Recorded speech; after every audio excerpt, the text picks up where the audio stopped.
Hey gang, it's Ryan again over at bulletprooflease.com, a 31-page lease designed to protect you, the landlord. Okay, so today's video, as the text said, is mortgages and how I would negotiate roughly half off. Maybe not quite always half, but let me explain. It'll be a little bit of a longer video. I'll try not to ramble. Okay, so my wife and I, as you guys know, owned and managed several hundred low-income rentals up in Connecticut, mostly. A couple other minor stuff in other states, but really just Connecticut.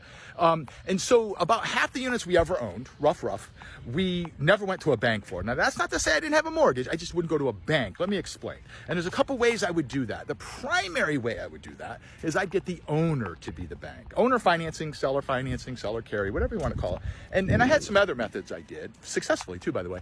But that was my main driver, okay? I don't want to go to a bank. So if I make an offer on a Monday, let's say, I'm hoping to close Thursday or Friday, okay?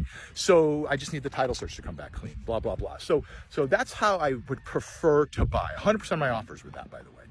Not always successful, but 100% of my offers would be with seller financing, and some other options as well. So once I locked up a seller financing deal, so the owner's now the bank, right? He has a mortgage on the property. I own the property on the closing day, okay? That's real estate. I own it, but he has a lien on the property. That's called a mortgage. That's all that a mortgage is.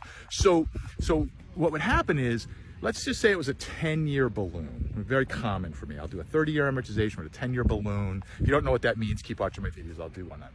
So if a 10-year balloon, I'll call him up in about year 5, give or take. Hey, Jim, this is Ron. You hold the mortgage on 123 Main Street, a building I own, da-da-da-da-da. You know, I have 5 more years of payments or whatever, blah, blah, blah. And, hey, Jim, listen, I came into a little bit of money. It's not much, but if you'd rather have a lump sum, I'm happy to send that to you and we'll just call it even and we're done. You know, have the lawyer draw up the paperwork, da-da-da-da-da. So that's typically how I would do it. Now, that being said, they usually say no, okay? But it depends on their situation. 5 years later, you know, he might be just, hey, I'd rather have some money. And I'll usually offer half off. So if I owe another $600,000 on the building, and I'll offer him 300. Now I have to have the 300, of course, right? So I'll offer 300. Now, it's only worked for me twice, okay? And I offered it all the time, you know, so my success rate isn't very big. However, think about it.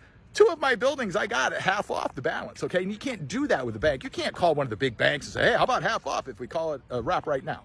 You know, like F off, right? So anyway, guys, that's one of the advantages amongst many others. I could do hours of videos on owner financing, how to structure them. I'm the Michael Jordan of that. But one of the advantages is you can go to them and ask for a discount, right? So on the balance, and some will say yes, most will say no. But it's always worth asking. Guys, visit bulletprooflease.com. You've got to be tired of being a punching bag. Take back control. Thanks for watching.